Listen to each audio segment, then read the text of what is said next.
A finales de los años 50, España necesitaba modernizar su parque móvil con un vehículo sencillo, resistente y económico. Fruto de esa necesidad y tras una larga negociación, se llegó a un acuerdo con el fabricante italiano Fiat para fabricar bajo licencia el 600. La Sociedad Española de Automóviles de Turismo, SEAT, en su fábrica situada en Martorell, cerca de Barcelona, inició la producción en serie del SEAT 600. El éxito fue tal que llegó a exportarse a países tan dispares como Alemania, Finlandia o Sudáfrica. Incluso llegó a Colombia, a cambio de una importante partida de café. Cuando en agosto de 1973 salió de la factoría el último 600, la compañía había vendido aproximadamente un total de 800.000 vehículos. El 600 representa, como ningún otro coche, una parte importante de la reciente historia de España, de nuestro país, concretamente de los años 60, y lo pone, como digo, de manifiesto más que ningún otro coche clásico de los que hay actualmente. Es un referente. Es un coche mítico, es un coche español, un coche con el que nos hemos movido siempre en España, el primer coche que motorizó España y un símbolo de la industria española, del automóvil, del avance de la sociedad en los 60-70 y sobre todo ahora un clásico, bien reconocido.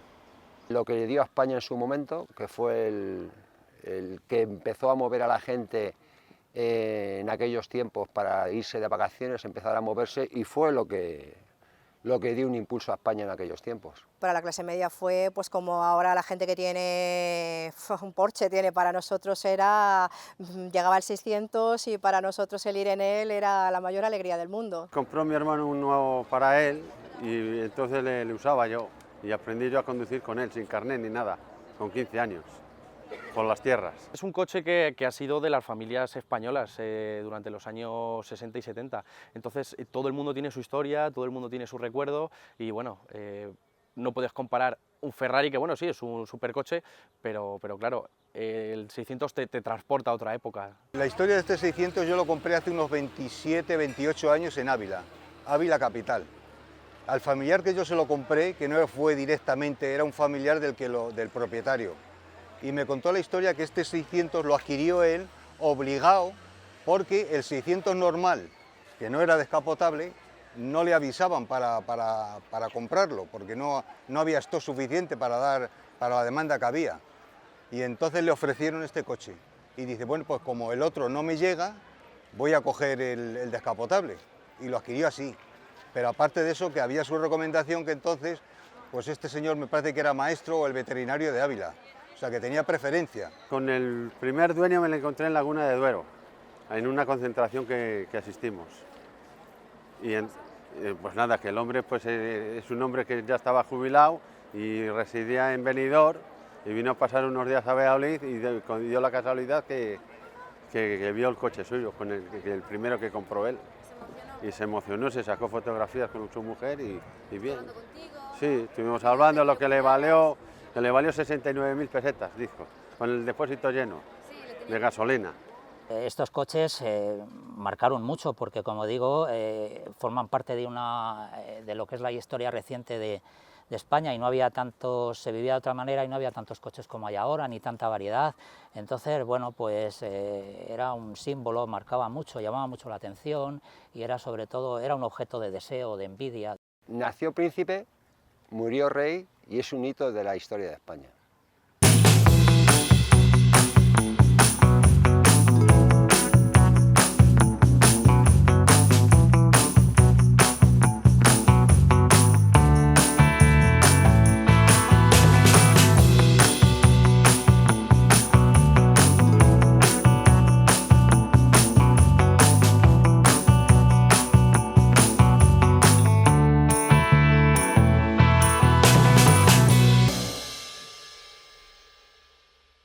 Con la llegada del SEAT 600 llegan las primeras vacaciones, los primeros viajes en familia y, en definitiva, los primeros grandes recuerdos que quedaron marcados en la memoria de todos los españoles. Toda la familia que podíamos entrar iba dentro del coche. ¿Cuánto entraba? Pues te puedo decir que padres, abuelos y yo, desde luego sí, con sus correspondientes maletas, como decían alguna vez en los reportajes, la jaula del pájaro, la nevera, eso era verdad. Así se viajaba entonces. Recuerdo que entrábamos mi padre, que es bastante grande, mi abuela, mi madre, mi hermano, mis tíos y yo. Ah, y el camping gas para hacer la paella. Esto es verídico. Estoy tumbado en el asiento de atrás cuando todavía se podía viajar sin cinturones y sin demás utensilios de seguridad, ir durmiendo en el asiento de atrás. De aquí a Madrid, Alicante, tardábamos a lo mejor 8 horas y llegábamos de maravilla. No había ningún problema, parabas donde querías, descansabas, unos viajes muy bonitos. Viajes a Huelva 2 o 3 veces al año con mis padres, mi hermano, mi abuela y mi padre cantando, aporreando la puerta a los fandanguitos de Huelva. Hemos ido mucho de novios en el 600, ¿no? O sea, los escarceos que teníamos y las escapaditas que teníamos por allí por Valladolid eran en un 600, entonces bueno, pues te trae buenos recuerdos. El viaje más largo fue de recién casado, que me fui a Andorra, y de Andorra fui, la ilusión de que como estaba en la frontera con Francia, pasarme a Francia, anduve unos kilómetros en Francia y me di la vuelta y me volví a Andorra otra vez. Las carreteras no eran como ahora, lógicamente, que se te parase el coche, tener que bajar y empujar todos el coche para volverlo a poner en funcionamiento, pero nos lo pasábamos muy bien, no es como ahora que te enfadas cada vez que se para un coche, nosotros lo pasábamos muy bien. Era muy divertido. Para los niños, para nosotros era una aventura. La anécdota más curiosa que tengo con el coche es con el coche de mi madre. Cuando yo la veía venir por la ventana, estaba yo en casa, pues tendría 5 o 6 años, y se oía ya el motor, porque el sonido del motor del 600 es característico. Yo cuando lo oía ya venir por la calle, me asomaba a la ventana y la veía que venía ella ahí casi poniéndose a 2 ruedas, bueno, y era espectacular ver ahí una cosita tan pequeña serpenteando ahí por la calle. Yo me lo compré viviendo en Alicante y yo trabajaba en un bingo. Y a mí me encantaba porque siempre iba justa de tiempo y mi jefe salía todos los días a recibirme porque es que ponía el 600 a 2 ruedecillas, porque venía tan corriendo que cuando daba la curva del bingo, el pobrecito mío, vamos, y él decía que es que le encantaba verme llegar con el coche, porque es que era oírlo y sabía que ya venía yo. Una vez que arranqué, no sabía que la capota no iba enganchada, que no eso, y se desprendió totalmente para atrás y me quedé helado. Pues una vez repostando gasolina, salgo de repostar gasolina y la casualidad que me comí una arqueta. Salió la novia y la cuñada por la puerta derecha todas despedidas, porque metí la rueda en la arqueta y reventó el coche y se abrió la puerta y como se abre por adelante, salieron despedidas por adelante. En cierto viaje a Huelva también precisamente nos pitó un camión en carretera porque mi padre había perdido la vaca, se le salió de cuajo y fue la vaca al quinto carajo. Tuvimos que parar, dar la vuelta y volver a montarlo todo en su sitio. No nos dimos cuenta.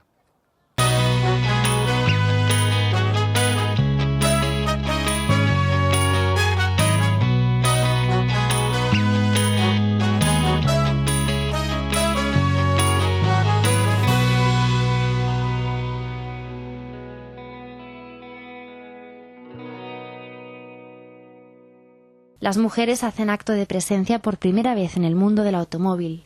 Ellas comienzan a aprender a conducir y a desplazarse a sus puestos de trabajo o acudir a sus obligaciones. El primer coche que cogí, nada más sacarme el carnet, aprobar el carnet de conducir, fue un 600 que él tenía y que bueno, yo no había cogido ningún coche ni ningún 600 y con él me recorrí Valladolid, o sea, de punta a punta, por todo el Paseo Zorrilla, por la derecha, una novata ahí y genial, genial, genial. Una de las peculiaridades son las puertas, ya que se abren a la inversa y tomaron un nombre muy llamativo. El Mirabragas, creo que en el modelo D que se abrían al revés, pues eso, se aprovechaba ahí para fijar un poquito, sí. Procuro llevar siempre pantalones, por si acaso.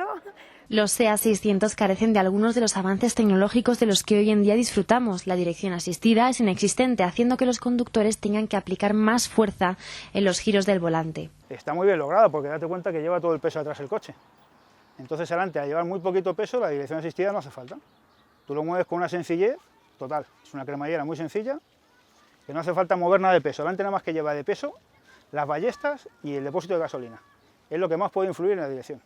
Bueno, compensan porque tiene unas ruedecitas así y un volante grande, entonces se lleva bien. Lo que pasa es que es otra manera de conducción, no, obviamente es distinto. El cambio de marchas, la mayoría de todo el mundo que tiene un 600 se lo puede decir, el cambio de marchas, o sea, no es rápido como los coches ahora. Tiene su punto, tiene su forma de conducir, el coche se maneja muy bien, lo que pasa es que hay que saber llevarlo. No es como un coche actual, hay que saber llevarlo, tiene su punto de cambio de marchas, tiene su punto a la hora de frenar, a la hora de coger una curva, se enfoca de otra manera, pero los coches van, si están mecánicamente bien, la verdad es que se pueden conducir sin problemas. Son como un coche normal, tampoco es una cosa del otro. Lo único que tienes es que para meter la primera, que no son velocidades sincronizadas, sí que tienes que estar con el coche totalmente parado, si no te va a rascar las velocidades, pero por el resto... No, como todos los coches, cada uno tiene su propio embrague, cada uno tiene su propia altura y no tiene por qué... No ves diferencias con un... Hombre, son los pedales un poco más duros, pero que vamos dentro de la normalidad. En el fondo antes me daba miedo coger carretera, pero te das cuenta que vas como un camión. O sea, en carretera vas 90, 100, 110 si te lo permite, 90, 100, 110 y en las cuestas arriba 80, 90, como un camión. Entonces, si tengo que coger carretera, la cojo sin problemas. El coche reacciona dentro de lo que son sus limitaciones y su potencia, reacciona bastante bien. Simplemente hay que ser, digamos, un poco consciente de las limitaciones que tiene el coche y va bien. A 100, 110 sin ningún problema. La gente te dice, pero eso se hace muy pesado, los viajes son muy pesados en ese tiempo. No, paro porque el coche nada, sin problemas. Soy yo que me gusta para hacer turismo. Esto no tiene la fuerza que lleve como un coche normal. Y tenerlo en cuarta, ver que ese coche que se ahoga y meter en tercera va enrabietado a tope y en el momento que vuelves a meter cuarta otra vez se vuelve a venir abajo, con lo cual tienes que estar continuamente haciendo cambios de marcha, pero subir sube perfectamente. Es una cosa... Y aquí están, siguen durando.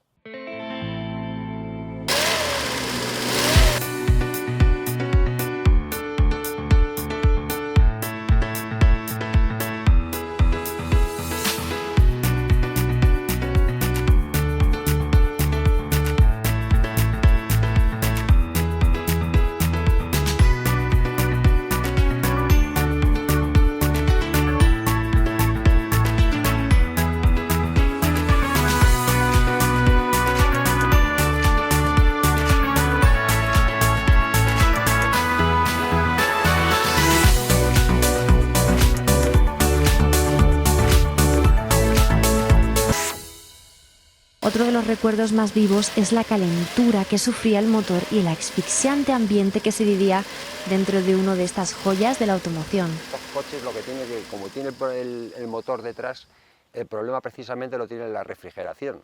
Pero bueno, en teoría, supuestamente, teniéndolos en condiciones, no tienen por qué dar mucha guerra. Es un motor de 25 caballos, en el que siempre se le mete, como hemos dicho, mucha gente dentro, mucha carga, siempre se intenta ir con él a tope, y entonces el motor se suele calentar, pero no por el motor en sí, sino por lo que queremos exigirle a un motor tan pequeño. Entonces la trampilla es abatible, le entra un pequeño gesto, por decirlo de alguna manera, de aire fresco, que hace que se ventile un poquito más la salida del calor del coche. Nosotros le ponemos aire condicionado, o sea que eso es un apaño fácil. ¿Cómo es ese aire? Bueno, pues le ponemos un ventiladorcillo que va enchufado al coche y con eso nos apañamos y vamos más fresquitos que cualquier otro coche, ¿eh? Otra de las cuestiones llamativas es que el motor y el maletero tienen una posición diferente a la que habitualmente estamos acostumbrados. No se lo creen, tienes que abrirles precisamente la parte de atrás para enseñarles el motor, porque no se piensan que lleva el motor detrás. Y ya cuando les enseñas que delante es la zona de maletero y el depósito de gasolina, pues se les sorprende muchísimo. Sí, detrás de los asientos pues tiene un pequeño molatero que sirve, bueno, pues para meter objetos de cualquier clase y tipo, ¿no? Bolsas, maletas, bultos sueltos. Mi familia solían llevar ahí el tupper con la comida. Aprovechando el calor que salía de la tabica del motor, el tupper se calentaba. Entonces cuando parabas en la gasolinera, tenías el tupper con la tortilla y los pimientos calentitos. En la actualidad, gracias al desconocimiento de la mecánica de este tipo de coches, al pasar la ITV se pueden vivir situaciones como estas. Cuando fui a cambiarle los neumáticos, pues la persona que me atendió allí era un chaval joven y entonces pues me preguntó la matrícula del coche. Entonces la matrícula del coche en este caso es Madrid 522-498 y yo le dije Madrid 522-498. Claro, él le desconocía esa matrícula y me preguntaba, oye, ¿y qué letra tiene? Digo, no, es que no tiene letra, SM 522-498. No, pero tiene que tener una letra al final. Él venga a insistir, me digo, no, que es una matrícula antigua, tal. Total, que después de estar ahí varios momentos con la matrícula, ya se la tuve que apuntar en un papel. Y cuando veo M522-498 me dijo, ah, sí, claro, de Marruecos. Digo, sí, hombre, de Marruecos, déjalo, anda. Te pide las luces de emergencia, que no lleva evidentemente este coche. Te piden cosas que dice, mira, no hay una persona más mayor, por favor, en la ITV que pueda pasar la ITV. a mí me hace gracia y prefiero casi mejor que quien me vaya a pasar la ITV no tenga ni idea del coche. Son pocos pero muy fieles aquellos que aún hoy en día siguen rindiendo homenaje a esta máquina del pasado. Las mantienen intactas, parece como si por ellas no hubiera pasado el tiempo. Otras han sufrido remodelaciones, puestas a punto y lavados de cara, pero todas ellas emiten la esencia original del SEAT 600. Los que nos gustan los 600 nos gusta tanto más estar siempre con él, arreglándolos, que lo que se dice circular con ellos. Bueno, la verdad es que las piezas de repuesto, aunque parezca mentira, hay un buen mercado de ellas, pues gracias a todos los amigos de los 600, o nos ayudamos entre nosotros, también hay empresas que se dedican a la venta, o sea que gracias a Dios sí que tenemos la facilidad para encontrar piezas de repuesto. Pues no se consiguen mal, porque hay un mercado de segunda mano muy grande, donde los mismos aficionados nos intercambiamos piezas. Hay muchos desguaces que todavía tienen coches de estos y luego se fabrican piezas nuevas. Hay varias empresas que están empezando a fabricar cosas nuevecitas para el 600, dada la demanda que hay de piezas. Esto, con un destornillador y un alicate, se arreglan estos coches, y una llave inglesa. Sí, esto es muy fácil. Sí, de hecho la documentación del coche te venía cómo hacer los reglajes de taqués, de manera, ¿sabes?, que lo pudiera hacer todo el mundo. Eso hoy en día es impensable. El tipo de 600 nosotros le damos dos tipos de importancia. Uno, coches con bastantes años, con 54 años, con 56, donde el estado de conservación es perfecto, todo con piezas originales. Y otro tipo, como pueda ser este mío, que lo que le hago es ponerle cosas ya un poquito modernas y dejando decorativamente un poco más estético. Le he hecho varias cosillas. Una cosa para mí muy importante es que se ha cromado el motor. Vamos, se ha cromado todas las partes que se han podido cromar, lógicamente, y todas las cosas que voy pudiendo hacer por falta de tiempo, pero vamos, que todavía necesita algunos arreglos más. Bueno, la afición es que desde el principio, antes de yo casarme, ya tuve un 600. ¿En qué año? Pues eso fue en el año 72. Cuando volvió el boom de los 600, el primero que se me presentó yo lo adquirí. Luego ya me salió este descapotable, que era por el hecho descapotable, que tenía inclusión del descapotable. Cuando lo compré, pues el coche estaba en un garaje allí medio casi abandonado, porque ya el propietario ya no lo usaba. Y luego ya me junté con otros 600 más que me ofrecieron. Bueno, total que ahora tengo dos, pero me llegué a juntarme con 4, 5 o 600, me llegué a juntar. No. Yo hago poca restauración, pero bueno, yo me puse en manos de un taller normal y corriente. Entonces cuando yo lo adquirí, no había la gran afición que hay ahora con el 600. Este solamente era para las concentraciones, porque luego aparte de eso aquí en Madrid no es un coche para andar de diario por Madrid. Esto solamente sábados y domingos y los días de concentración. Prácticamente, ¿qué es lo que no tiene? Ya no es nuevo, es que está todo, si no es nuevo, es restaurado. Sí. Hay cosas que obviamente las venden nuevas, pero también el mérito que tienes, como hobby que es, pues intentar ya no dejarlas como estuvieran, sino incluso mejorarlas. Hay cosas que dicen, bueno, tiene mucho mantenimiento. No es ya solo el mantenimiento, es que siempre quieres ponerle algo de la época, mejorar algo, el detalle que has visto en otro alguno, entonces siempre estás intentando trabajar en él. Restaurado se supone que es partiendo de cero y llevándolo al punto en el que se fabricó en su día. Rehabilitado más o menos como estaba el coche cuando lo cogiste, llevarlo a un punto en el que se pueda conducir. Pero restaurado es llevarlo al punto de fábrica, tal y como salió. Este coche lo compré 2 años antes de que hiciera mi hija la comunión, pensando justo el tiempo que íbamos a tardar, porque lo he restaurado con mi hija. Lo compré en color rojo, lo empezamos a restaurar casi de cero y estuvo 3 días antes de la comunión, o sea, ahí fuimos muy justos. Tenía sus lacitos rosas, sus pétalos de rosas y fue como una princesa en su carroza. La parte del coche de la que me siento yo más orgulloso en general es el conjunto, porque mantiene yo creo que bastante la originalidad, pero sobre todo lo que es la vaca portaequipaje, la vaca Zacarías y todos los objetos de la época originales que llevo en ellas, desde la típica jaula con el pájaro, el botijo, la nevera de hielo, los flotadores, la garrafa, las maletas y los equipajes. Y luego también estoy muy orgulloso de lo que es su mecánica, porque mantiene todo su estado original y en particular el motor. El motor es el del propio coche, el que salió con el de fábrica. Bueno, el tiempo que le dedico pues aproximadamente es bastante más de lo que debiera, porque me lleva bastante tiempo el tener el coche en condiciones óptimas de mantenimiento y circulación.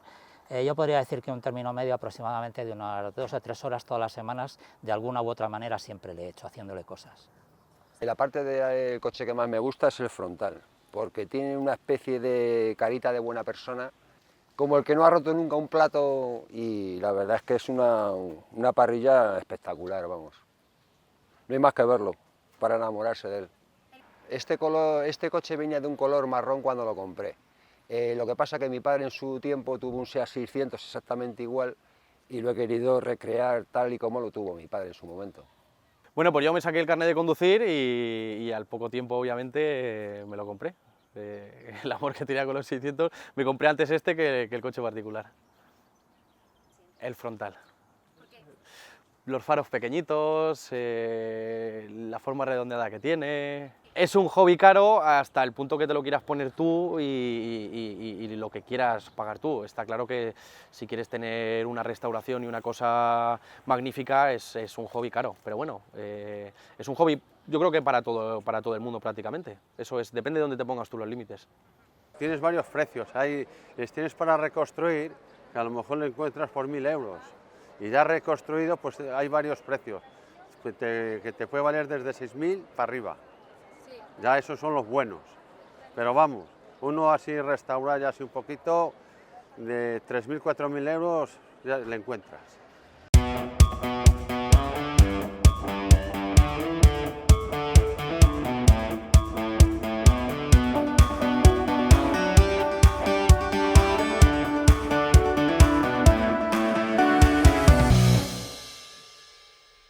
Cuando sacamos los 600 a la calle, todas las miradas, todas las sonrisas y todos los recuerdos de la gente van al 600. Puedes pasar al lado de un Ferrari que las miradas van a ir al 600 y no al Ferrari. Sí, sí, muchas veces. Incluso cuando vas de viaje, he hecho un viaje largo y era parar en una gasolinera y retrasar el viaje a lo mejor 40 minutos porque medio pueblo se acercaba a ver el coche. Y a preguntarte y a contarte sus anécdotas de yo tenía uno igual, o yo tuve uno, mi padre tuvo uno. Pero en cualquier sitio donde vas con el 600 te paran. Si vas por la carretera te pitan, te graban vídeos, te saludan. En carretera muchísimas veces. Coches que incluso de muy gran cilindrada, llegar a tu altura, frenar, saludarte, pitarte y eclipsa a la gran mayoría de coches. Me paran más veces para ver el coche que lo que es para pedirme la documentación. Siempre vienen y te cuentan cosas o te cuentan historias suyas y no, me han parado más veces para ver el coche que para pedirme la documentación. Las asociaciones se convierten en un excelente recurso para la transmisión y difusión de estos clásicos del automóvil. Mis amigos me han inscrito en el club de amigos del 600 y ellos me pasan las fechas de concentraciones y demás. Son absolutamente necesarias y fundamentales que existan asociaciones que se dediquen lo que es a la conservación de estos coches, a unir afecciones y sobre todo a transmitir el legado de lo que en su momento supusieron, sí, muy importantes son. Es muy bueno y además necesario, porque hay una generación que hemos crecido con estos coches, pero ha habido varias que no sabían de ese coche si no fuera por las asociaciones. Y mucha gente joven que ahora mismo tiene 600 gracias a las asociaciones de coches. Si no existieran, estos coches seguramente ya no pasarían de 2 o 3 generaciones más. De una forma u otra, al final no dejamos que quede en el olvido y la gente pues eso se olvide del coche. Al final pues por las pequeñas concentraciones que hacemos, siempre estamos haciendo un poco publicidad del coche, pues bueno, siempre lo mantenemos en el recuerdo de todo el mundo. Me gustan las concentraciones que se hacen, me gusta el ambiente que hay, es un ambiente bueno, bonito. Y vamos con amigos, siempre con alguien, y si no también vamos solos, y ahí en las concentraciones hacemos amistades y relaciones de toda España, de todos los sitios. Los propietarios de los 8.600 que aún circulan no renuncian a su pasión, no renuncian al cariño del primer coche que enamoró a la inmensa mayoría de los españoles. Al 600 hay una palabra que le caracteriza fundamentalmente, que es la de leyenda, es un coche legendario. Y también otras dos sería mito y juventud. Los coches de hoy en día tienes muchas facilidades, o es todo guiado, o es todo eléctrico, al fin y al cabo no sientes el coche y no sientes la conducción. O sea, yo cuando voy en mis 600 es lo que digo, yo siento la carretera, siento mi coche, siento conducir, siento todo y es fantástico. Esa sensación no tiene precio y esa sensación no te la puede dar ningún coche actual.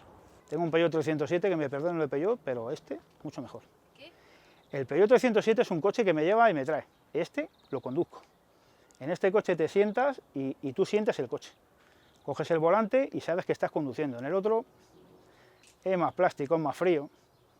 Este coche, cuando tú cambias de marcha, te dice lo que tienes que hacer, te va diciendo cuándo tienes que cambiar. El otro es más frío. Un Mercedes, un BMW, lo que sea, vas a la tienda, lo compras, elige la marca, el modelo y el color. Esto no se elige la marca ni el modelo, esto lo tienes tú que ir haciendo día a día y esto, bueno, para nosotros no tiene precio. Tenemos 2 nietos y los niños están encantados cuando les damos una vuelta con el cochecito pequeño, porque ellos ven que es pequeñito el coche, al lado del supercoche que tienen sus padres, que es un coche grande, pues ellos ahí están encantados. En mi coche todos los días cualquiera me puede abrir la puerta en un Carrefour, en un centro comercial y me hace un bollito. Y bueno, me fastidia, pero que me la hagan en este, pues es como si me lo hicieran a mí. El coche, por supuesto, el Mercedes mío está en la calle, pero este está, por supuesto, metido en mi casa, en el garaje, este no sale para nada. Uf, se me ha puesto hasta la piel de gallina si me tuviera que desprender de mi coche.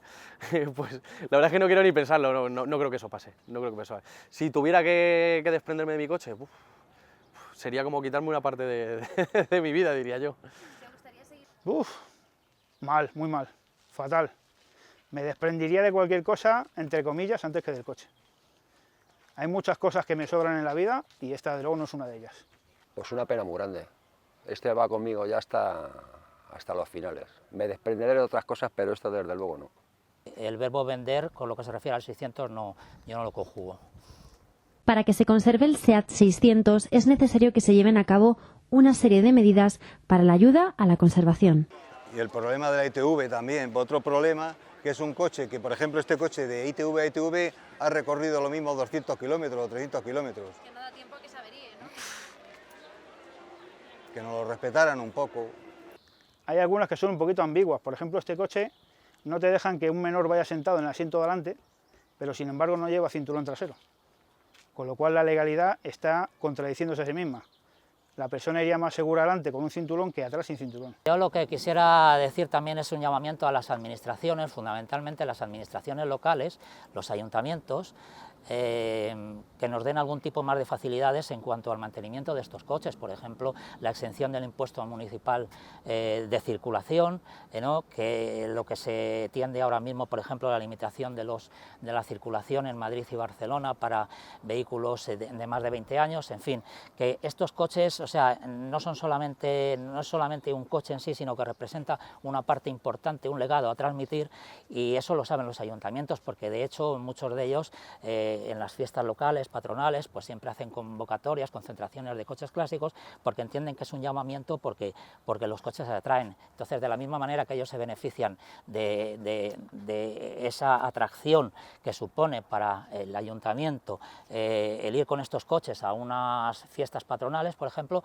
pues que sean conscientes también y no nos machaquen tanto y nos den más facilidades, por ejemplo, lo que he dicho antes con el impuesto de circulación o con lo que se habla en el futuro de prohibir o limitar la circulación por el centro de las grandes ciudades. Eso sí, me gustaría que se tuviera en cuenta y que fueran más conscientes de ese tema. Tan solo 60 años han pasado desde que el primer SEAT 600 viera la luz. ¿Y qué pasará cuando cumpla 100? Seguramente su paso no habrá sido en vano y perdurará aún en museos y en las manos de aquellos particulares encandilados por su esencia. 60 años es solo un capítulo de su larga vida.